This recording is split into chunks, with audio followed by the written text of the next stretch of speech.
Mr. Rolf. The boys are gentlemen. It's nice to hear the South African accent. Rolf, where are you based? Kent. I'm very close to London. Okay, so you UK. Okay. Moet ek 'n bietjie Afrikaans praat vir jou, Rolf? Nee, dankie. It's still Sorry. This is Ian. No, where are you at the moment, Ian? I live in Devon, in the west of the UK. Interesting how many, Greg, ex-South African metal musicians are living in the UK.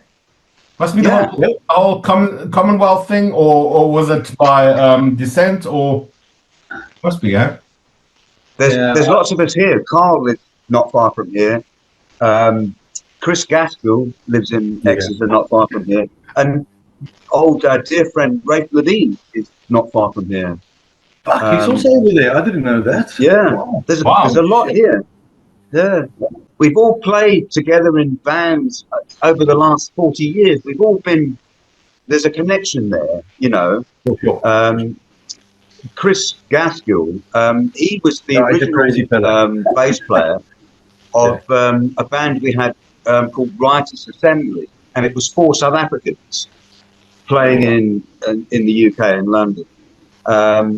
And it was brilliant. You know, I don't know if you know the book by Tom Sharp. He wrote a book about South Africa called Writers Assembly. And I'll just show you something.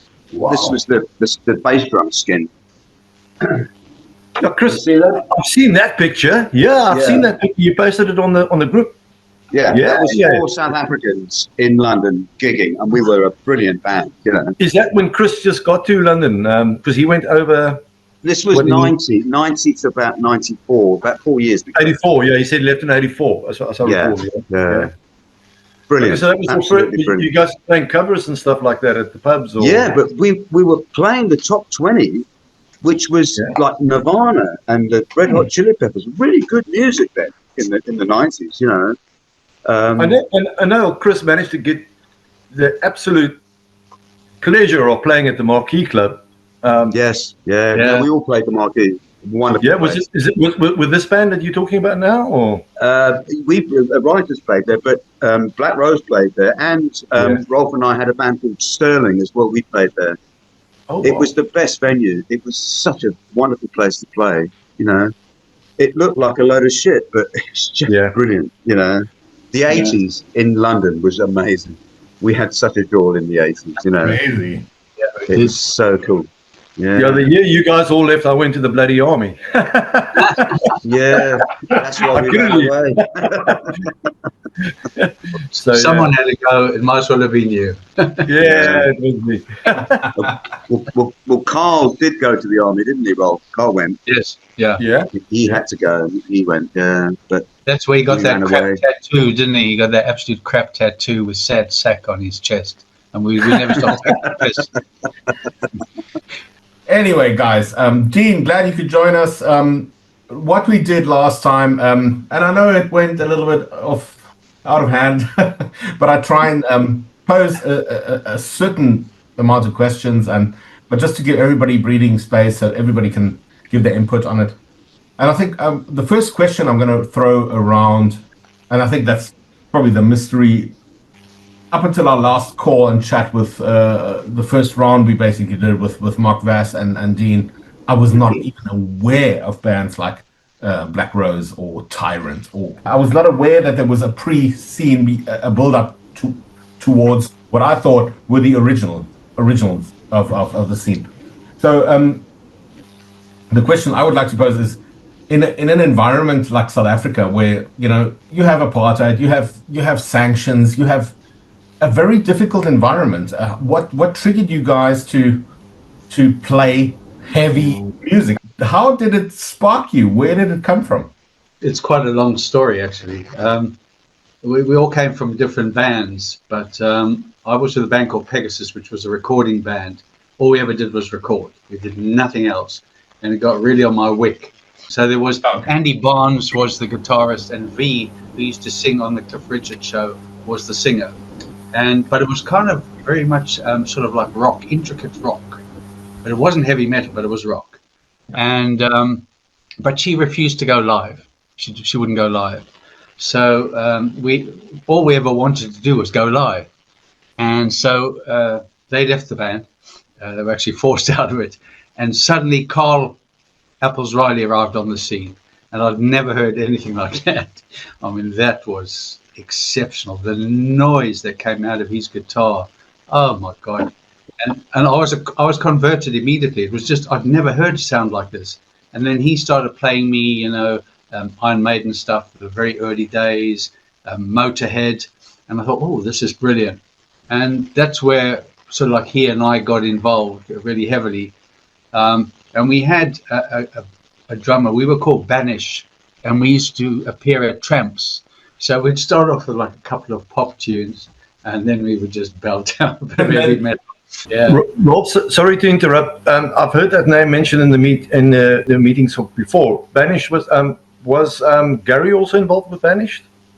Eventually, yes, and Ian as well. So yeah. It was the turnover. It was when we were trying to get away from this poppy rock stuff and get into the heavier stuff. I mean, Carl his guitaring just lent to heavy metal. He just had that sound. Very Gary Moore-ish, to be honest. And it was absolutely terrific. But we never had a fantastic drummer. And then all of a sudden, Ian came on the scene, and he was of the band called Savannah.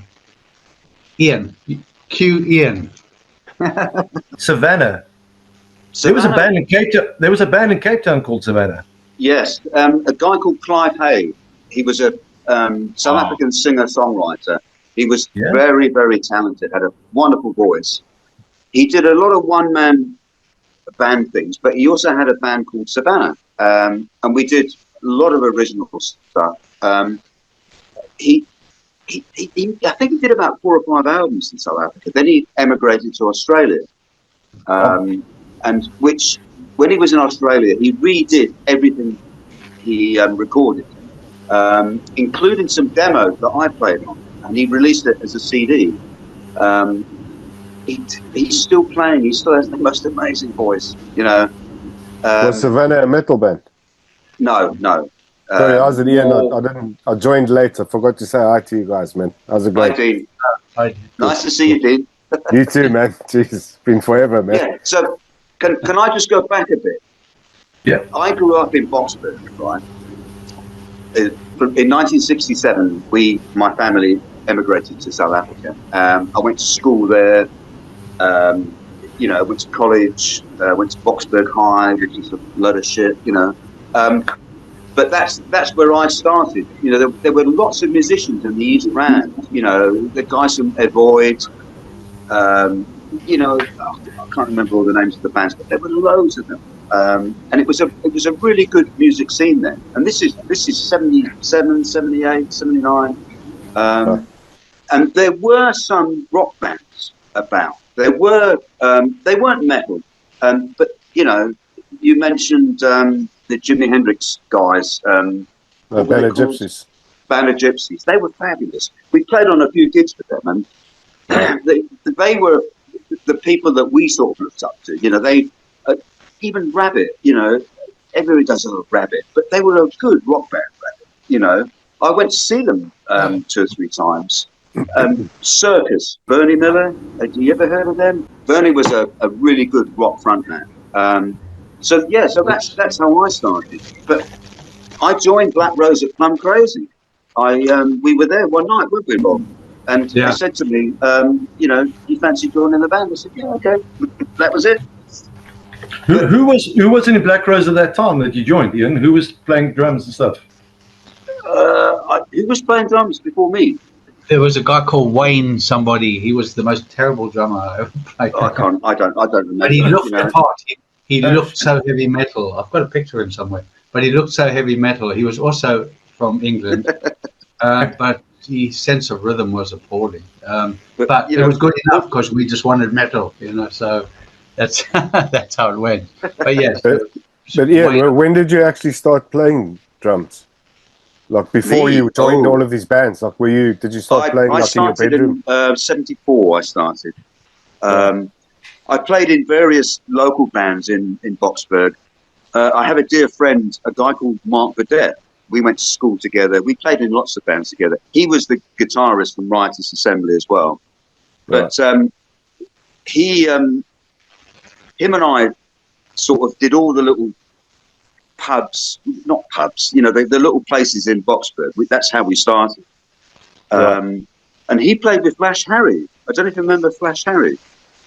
No, doesn't sound Flash Harry were a sort of new wave band in the look, I love Flash Harry. They were when I was in the army. They were one of my favorite bands of all time, South African bands. We went to school together in Boxburg. We played in loads of bands. He came to the UK about the same time as we came as well in '84. I went back to South Africa in 86, 87, that Christmas, and it was a different place. The South Africans had long hair, and they were wearing denim and leather. That was unheard of when I was growing up there. I had this, hey, do you want to dance? All that shit I had really long hair. That album was released in 1984. It was, yeah. It was the first heavy metal album in South Africa. People can say what they like. It was the very first album released heavy metal album in South Africa. I don't know if it was the first album, but it was.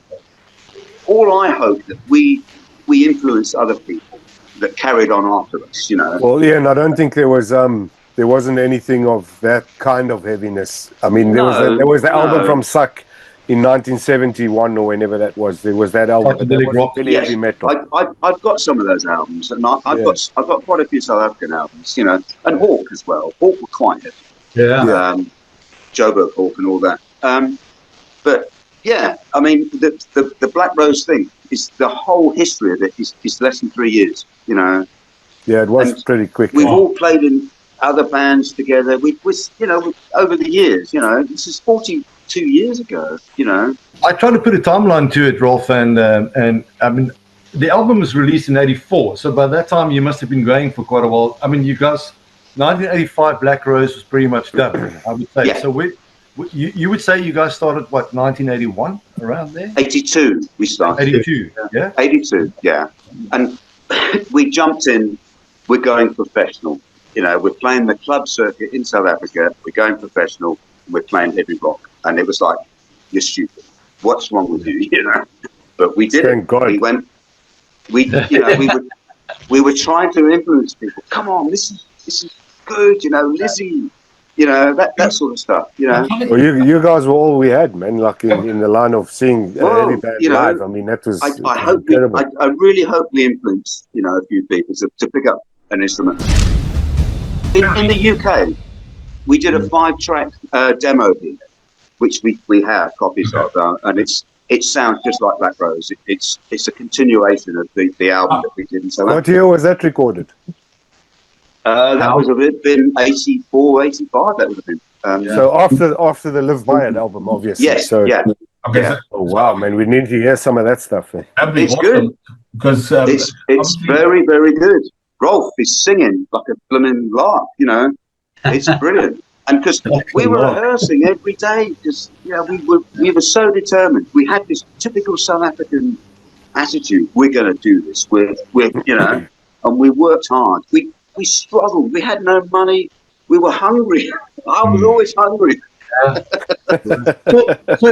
So Ian, okay. So basically, you said you guys were hanging around Boxburg, and you were hanging around Boxburg. I met Rolf and Carl at this club called Plum Crazy.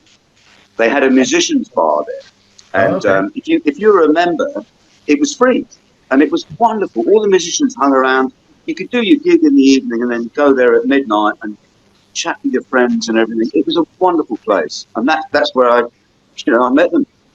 I was just thinking, in Plum Crazy, we invented a drink. It was called the Headbanger. So this was about, what, 1980 something? 82. And 1982. So let's take it from there. And then obviously you got, I know for a fact, you guys played some resident gigs and stuff like that. I'll get into them. Yeah. So this was our drummer before Ian joined. Wayne, and I don't remember. He lived very close to where I lived. He looks like a Wayne. And he was the drummer. But let me tell you a story. So we got invited to play Germiston, the Germiston concert. 50,000 people turned up for the Radio 5 concert. and I got kidnapped that day. I got kidnapped by the Hells Angels, and their boss wanted to meet me. And I said, I'm going on stage in about 20 minutes. No, he wants to meet you. I said, I'm going on stage. He wants to meet you. So I climbed on the back of the motorbike and we drove out somewhere in Germiston, and I met the guy, and I thought he was going to kill me because he was sitting there with a Bowie knife. Rolf, tell them, you need to tell them you had a shotgun on a belt, right? That's why they liked you. There's this singer in a band just about to go on stage. He's got a shotgun. He's got ammunition on him. But it was just for show. But these guys went, we love you. Come meet the boss. You know? And we were panicking because we started without Rolf. Carl sings "Are You Ready" by Thin Lizzy. We started, and Carl sings it, and he comes on after the first song. Wow! But what you didn't see was the Hells Angels had driven through the middle of the crowd in a V. Yeah. People were flying everywhere, and they just drove me, and then they picked me up and put me on the stage, and the crowd went berserk. Oh my lord, that's even a better intro than Rob Halford in Priest, man. Yes. Oh man, this is like movie stuff. The guy just helped us create this vibe, which was fantastic. And when we walked off stage after that gig, we got the record. Wow. That's how we got the record. The record company was there watching us, and they said it was such a vibe. And we ended with 2 original songs. That's what made the thing. It was live on the Radio 5. And I've got the recording of it, and it's stunning. There's mistakes, and the sound is a bit rough, but you can hear that raw energy that we had, you know. Ian, wasn't that the gig at Eastgate that was live on Radio 5? There was another one. That was another one. Yeah. That's the first time I saw you guys. You were there, weren't you? We bunked school. Myself, Stephen, and Dirk Morozak. We bunked school we were at school, and we left halfway through the day, and we took our blazers and our ties off so they couldn't identify what school we were from. And we came to Eastgate to watch you guys. Amazing, absolutely amazing. Yeah, I was going to say, that was really the beginning of the big Black Rose, because suddenly we had a record deal, and we didn't even have enough songs together. Who was that with, Rolf? Which record label was that? Music Team. Yeah, and they gave us a guy who knew nothing about heavy metal, and he recorded us.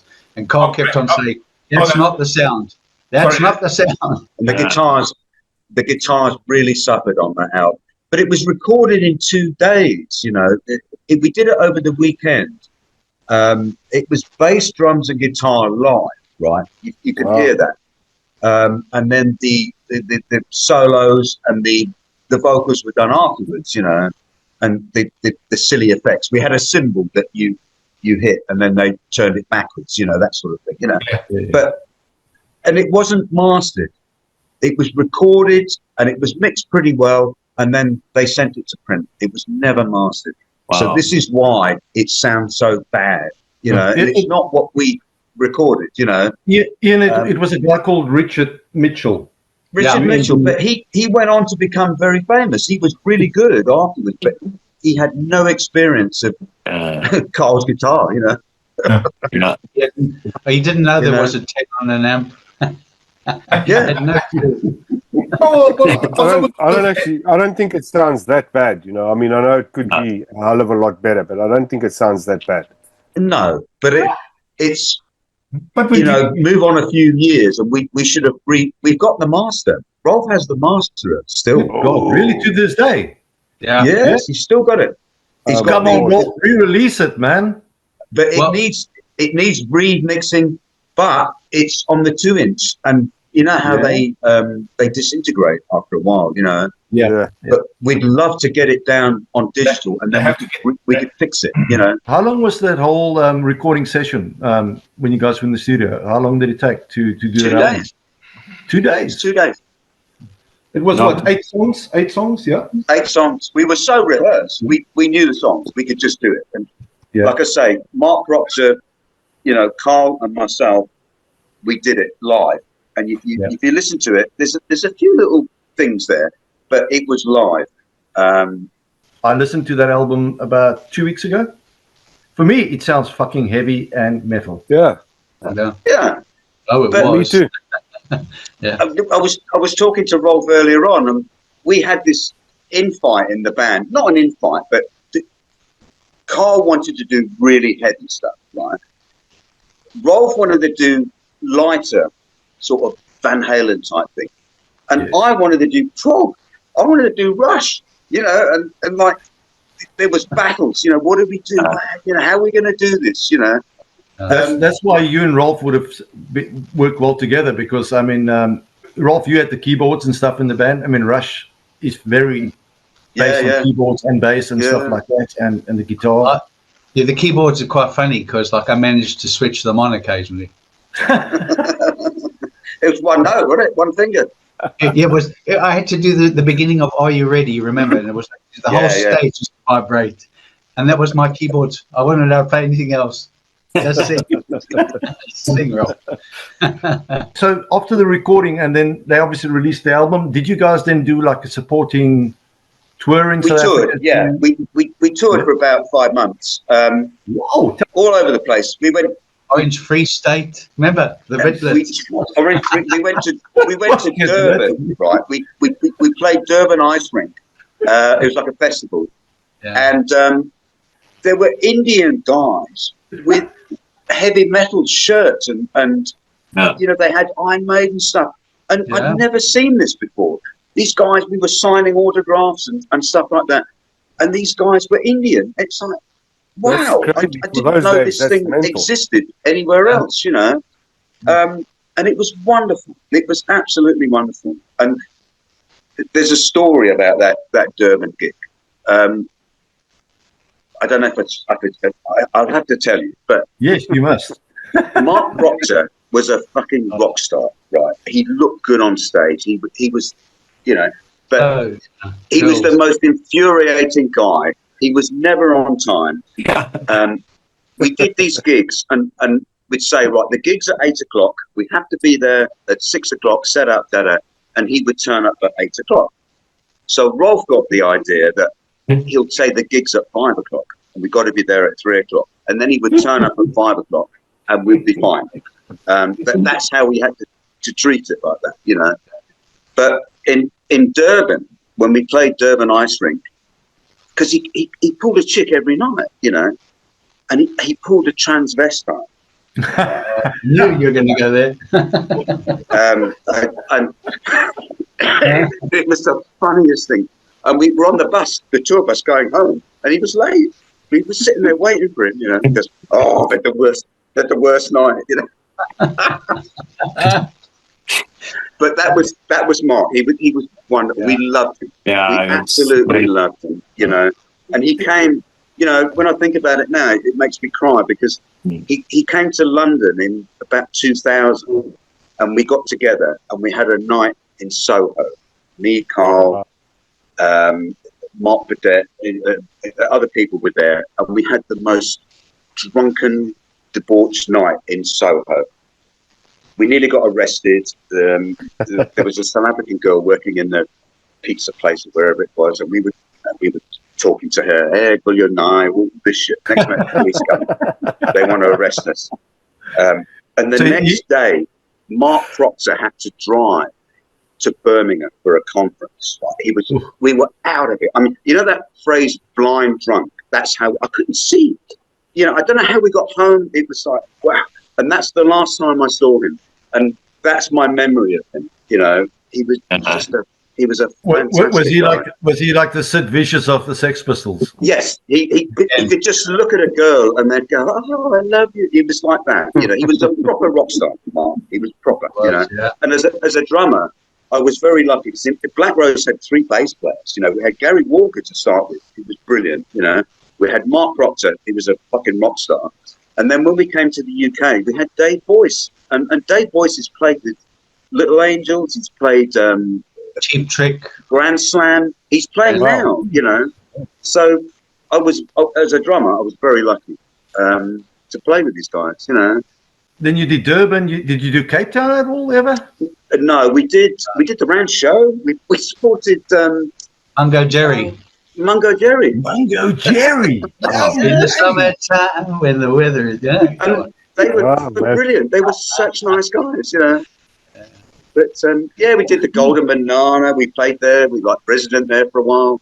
Yeah, I was about to ask about that residency. I've got that poster still of that. So you only did in Joburg. You did residency at the Banana. Yes, we did. We did the festivals. We did in '83. We did the South African Grand Prix, and we supported Hotline. Yeah, and it was fabulous. Thousands of people there, you know. Just remember, we did Krugersdorp, Leopold's Flay. You know that. Oh yes, Krugersdorp. Yeah. That's where they chucked me on stage and said, "You can sing, Rolf." And I thought, "No, well, I can't sing. Just sing." And so I had to get up there and sing. We did a gig once in some crappy little town, and there was wire mesh in front of the stage. You remember that? Yes. I remember the drum kit was the biggest pile of shit, and they said, "No, you use the house kit," and it was falling to bits. And there was wire mesh in front because the people that threw bottles at the band. Speaking of stuff in front of the stage, one of the guys mentioned the other night that when you guys played in Pretoria at the one gig, they had all these fir trees on the stage, and you guys made them rip them off before you went and played. Do you remember that one? We did it. No, we did the one where you have all the smoke bombs, and then the headbangers would hang over the stage, and they get away, and they would still hang over the stage, and then Carl would say, "Just hit the button, Rolf." Boom. And all these guys had black faces. We had the most. Yeah. We had bombs. We had a smoke machine, dry ice. Do you remember?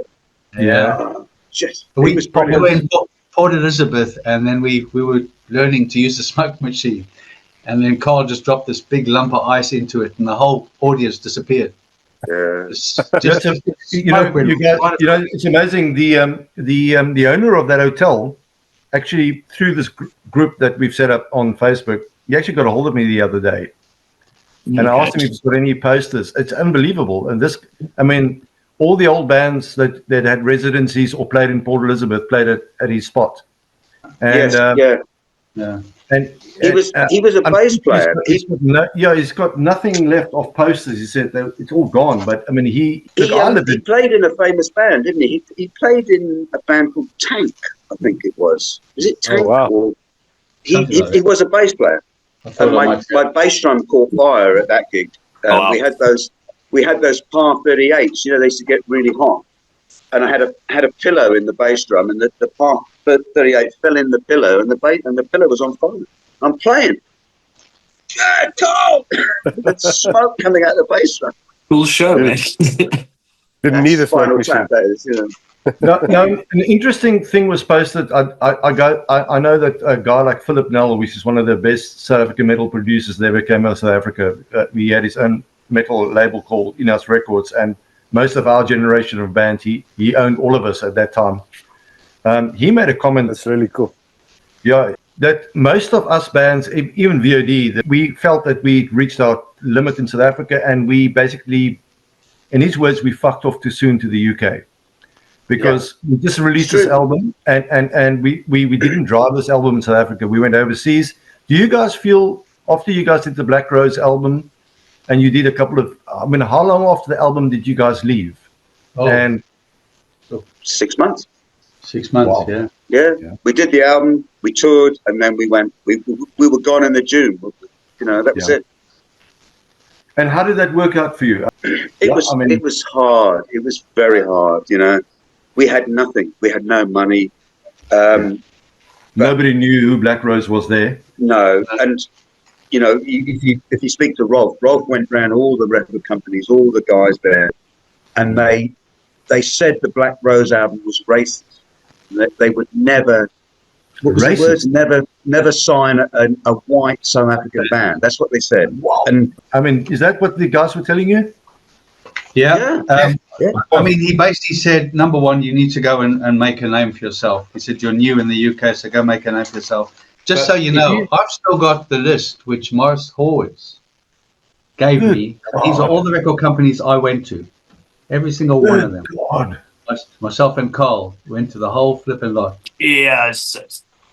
And we all the managing directors of these companies, and they listened to the album. They said, Yeah, and go make a name for yourself, you know. And when we met our bass guitarist, he had some contacts because he was with a band called Orr, and he basically got us the first gig at the Marquee. So we're still quite, you know, naive then. And then after that, it was almost, you could get, once you played to the Marquee, you could play anytime, any band. Just once you knew Jack Barry, you were okay. And, you know, all made friends with Jack. And then every sort of like once a week, there was a heavy metal band on. So as we did, I mean, we supported Great White, Thin Lizzy. It was Grand Slam. It was Grand Slam at the time. That's when Phil Lynott. Great White. John McCoy. No, okay. But Ian, we did Seek Sputnik. Oh my God! You really? We did some bands. Let me tell you, we did some. said that they didn't want to sign you guys because the band was racist. Like, what was their reasoning behind that? Well, the songs Blackout they didn't like. Yeah. And is this because you came from South Africa?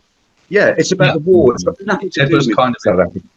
But I'll tell you, my dear friends Eric and Lucian from Eboy, they had the same problem. They'd done a massive album in South Africa. They toured and everything, and they had the same problem. They went to all the record companies, and they came after. They were about 85, 86, whenever it was, and they were told, we will never sign a white South African band. It's not.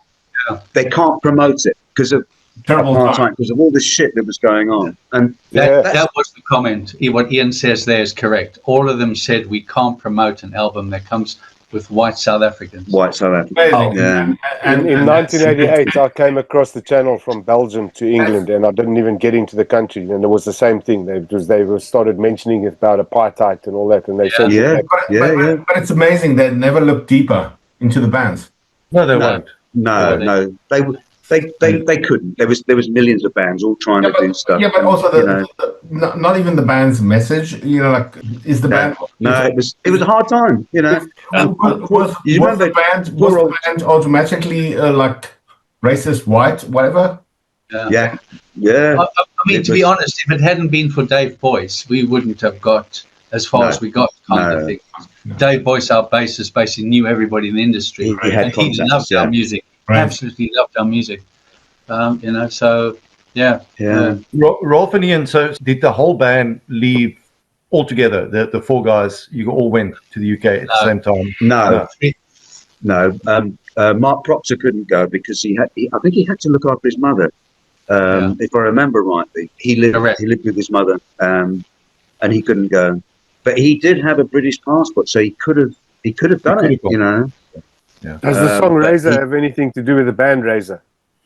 No. In fact, that was one of the only songs we never wrote. Oh wow! That was written by the manager. I see. There's got a star next to it on you. Yeah. Okay. The asterisk. Yeah. But we also had Jimmy Nichols on the album as well. He was a good guitarist as well. But Jimmy basically came and did some of the harmonies with me. How many copies were sold of that album? Did you guys got any idea? We don't know. We heard that he had sold internationally. He had sold to Poland. Around about 30,000 albums went to Poland. Wow. And when I went to Poland, because I looked after Poland, was one of my countries I looked after. They had heard of Black Rose, funny enough, but it sold a lot more in Scandinavia. But there was this group of South African promoters, managers, record company used to go to meet them every year. And they used to sell the South African products to Europe, and the artists never got paid because Mark Vass did a thing with the girl from Clout, Cindy Alter, and Clout sold all around Europe, and they never got any money from it. And the Black Rose album sold well in Scandinavia because there are Scandinavian copies of it, and it's like we didn't even know. Wow. So I'm going to just stick on the album subject now. So in my mind, a fucking brilliant album. It's for me the first metal album from South Africa. And 6 months later, you all buggered off to the UK. You got there, and old Rolf had to go around and listen to all this treacherous talk from all these record labels. And then you guys sat around. So you obviously started doing some local gigs and stuff like that. And yeah. And, how long before the sort of demise of Black Rose would you say? How long did it last in the UK before you guys sort of just? Well, the Black Rose thing lasted about a year, and then it fell apart. And Carl left the band, but Rolf and I carried on with Dave Boyce, and we got another guitarist, and we carried on for another year or so, didn't we? Yeah. And it was, and it just petered out, because there was only 2 original members left. So it sort of died, but we all carried on. We all did lots of other things. Did it ever cross your minds to, at that stage, bugger this, let's go back to South Africa where we were big, and let's just go back? We should have done in about 86, 87, because like I said to you, it was different. Everybody had long hair. Everybody was into rock music. If we'd have gone back then and done a tour, or maybe done another album or something, I think. What you said earlier as well. You said all you hope for is that you actually inspired some people to pick up instruments and that. And when you're saying go back at 87, by that time our band had started. There was a whole lot of the thrash, starting in the thrash genre, and you guys were responsible for all of us picking up those instruments at that time. Yeah. The guys in Lynx, you guys, Razor, all the bands we've mentioned, Montreux. That's what you guys started off, man. Yeah. The record label producer Philip Nell said, and I don't understand why these great bands like Black Rose and all these bands who produce albums, it's almost like we were in a rush to get overseas, and then that killed us. And in the meantime, in our absence in South Africa, if we stayed and we just traveled to do gigs in the UK, we would have done way better. Yeah. And it struck me because I never thought of it that way. Kind of a hidden truth in that, because the scene had grown in our absence so much. You guys probably It's a challenge. I don't know. Go to the UK and see how good you are. Go and play the Marquee and see if you can pack the place out. See how good you are. That was the thinking of it. Let's try. I think one of the things that came out after all of it was that we should have gone to the United States. We were really stupid. To come to Britain was the most stupid thing we ever did. Yeah, we should have gone straight to the States, and we probably would have made it. But we stayed there, and we hoped, and we were. I'm going to say we were comparable to the bands that were playing here. So be it, Iron Maiden had the big stage show. We could actually play like they could. The South African musicians that got in, or the producers or engineers that went to the States, they all did it well. Mutt Lange and all those guys. We tried to get him to record us. The only musician that I know of the lot of the first wave of the South African metal who went to the States was old Schooner Robert. Yeah. And he seems to have done pretty well. And Trevor Rabin, of course. Trevor Rabin, yeah.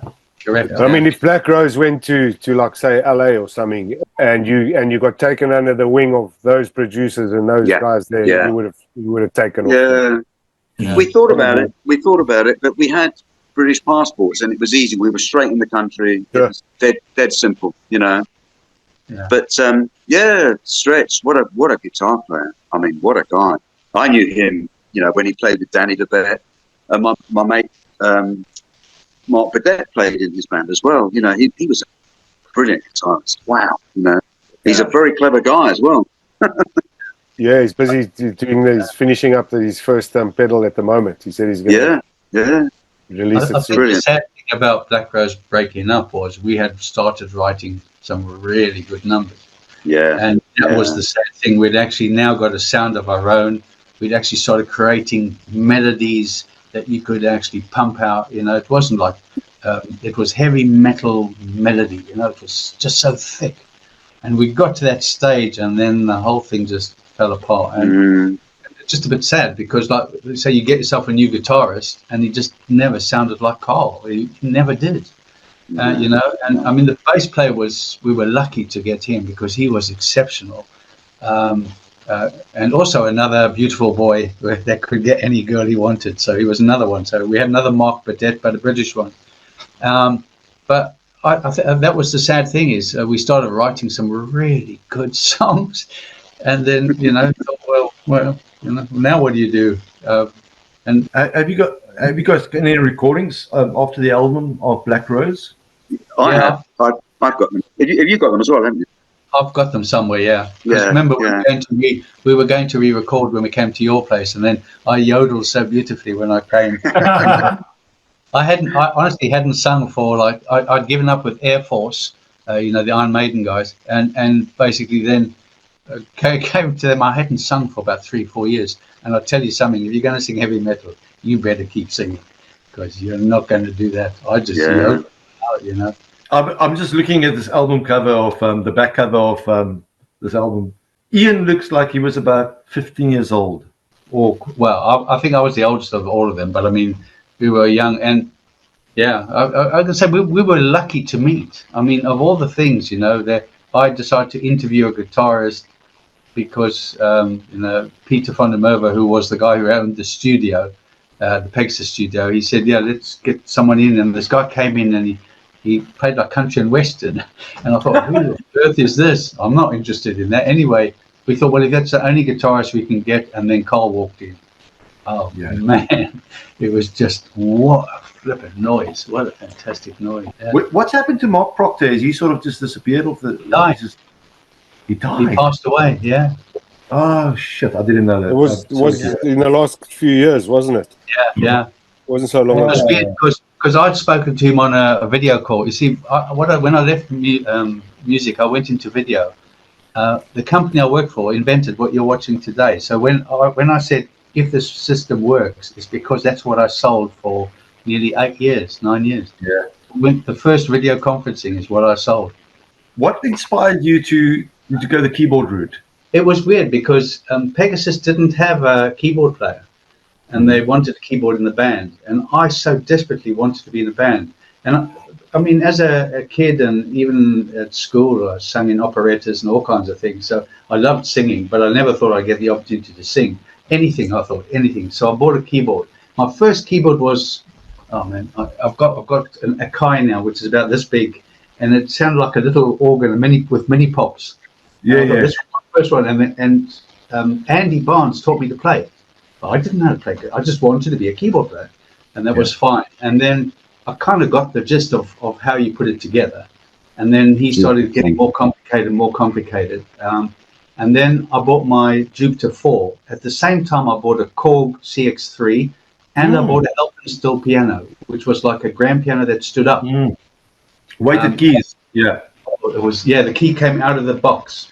Yeah. It was absolutely terrific sound. So they were my 3 keyboards, because one could do, the CX3 could actually do all the strings and all that kind of stuff. Oh no, I had strings. It was called a Stradivarius, a strings machine. And they were the 4 sounds you needed. And then, like I say, funny enough, we got a singer in, I can't remember her name, Jo Day or something like that, and she couldn't sing heavy metal. And then Carl said, well, you're doing all the harmonies, you just get up and sing. Yeah. And she didn't turn up for the gig. And so I had to sing. And Rolf, who inspired you as a synth or keyboard player in those days? I mean, in those days it was pretty much Vangelis, Jean-Michel Jarre, and those guys. It was Rick Wakeman, really. Rick Wakeman was probably the best synth player at the time. I mean, Vangelis did his synth stuff, but he used to build his own, Rick Wakeman, and just to make noises, you know. Oh, geez. What happened after Black Rose split up? If you not really split up, but sort of went separate ways. What happened? Okay, first of all, we lost the name Black Rose because the guy from Deep Purple, Ian Gillan. Ian Gillan phoned me. He phoned me and said, it was his wife or his sister or something wanted to have a band called Black Rose, and they threatened us with a solicitor because we didn't have any money. We couldn't fight that. And that was it. We changed the name, you know. We changed the name. Carl had already left by then. Yeah. So we became Sterling. Yeah. And still heavy metal band, and that went on for a couple of years. The guitarist was a really very competent guitarist, and he probably would have worked well with Carl because he, you know. But we got him and Keith Haggis, and we carried on gigging. It was myself, Ian, Keith Haggis, and David Boyce. And we played the Marquee, and we played all the events we should have played. Have you guys ever thought of, you said you've got the 2-inch masters. Have you ever thought of re-releasing that album again? we should really get it digitalized fucking metal before album. it falls to bits, you know, and that's the most important thing. And hopefully it's still good. Carl was never happy with the guitars, was he, on that? And you weren't very happy with the drums, and Mark Well, wasn't very happy with the bass. I wouldn't touch it. It was just the sound. Yeah, I wouldn't touch the drums or the bass or anything like that. You know, maybe redo the guitars if he's not happy with that. But it's got to be saved. You know, it has to be saved. Like you said, you guys released about 50,000 copies or something. Did you know of? Yeah. Yeah. Long gone. I mean, why not re-release it? It was the first metal album from South Africa. Yes. I think we will. We've got the money now to do it. If we wanted to do it, it's just trying to find a studio that still deals in 2-inch tape. Yeah. You know, we mastered it down to that, but you really need to take it right back to the 2-inch. Ian and Rolf, what are you guys up to these days? I still play. I play in a 6-piece band. Mm-hmm. We got a brass section. It's not heavy rock. We do a bit of rock. We do Peter Gabriel, David Bowie, that sort of stuff. We did quite a few of our own tunes a few years ago, but I play most weekends. I built a studio here during COVID. I don't know if you heard, I lost my wife during COVID. And it was horrible. And just before COVID, and you know, we had a funeral and everything like that, and then COVID hit, and I was stuck here on my own. I got a massive house here, and I thought, fuck it, I'm going to build a studio. And it was therapy. It was really, I had to do something. So I built a fabulous studio, and we rehearse here, we record here. And that's what I'm doing now. So Ian, I mean, you've got the studio there, and you've got all your mates around, the Gaskells and all those blokes around. So why don't you guys just do a mini album of old South African Razor and Tyrant and all the old South African guys together and record that? Yeah, we I mean, Chris and I have worked together. Carl and I have done stuff. You know, we have to do more. You know, we have to have a big get together. Yeah, have a good old South African bash up would be the perfect opportunity to do something like that. You know, we don't see enough of each other, all of us. You know, we're so busy with our lives. You know, Rolf and I were just talking earlier on, and we want to do something. We want to get back to and just have a thing. You know, I would love for you, Dean and Mark, to come to Devon and meet everybody, meet Carl. Oh yeah, man. Gary and Rafe Levine is here. You know, really? About the DJs. The DJs were responsible for everything for us and the bands in South Africa. They played our stuff. They didn't have to. You know. Yeah. The local, you know, the new local bands, you know, they were so supportive. All the DJs then, you know. Yeah, man. Rafe was responsible for playing so much heavy stuff. Was it Phil? Was it back then? Sorry, pardon my ignorance, but was it Phil Wright? No, he came later. It was Ian de Vos. Yeah, I think it was Ian de Vos. I wrote some names down. Rafe Levine, Chris Pryor. Chris Pryor. Chris Pryor, the rock professor. Yeah. Yeah, all those guys. They were so supportive, you know. It was. And Rolf and I were talking earlier. We left too early. You know, the Black Rose story is very, very short. It was 2 years, less than 2 years in South Africa, and a year and a bit in the UK. Then it was over.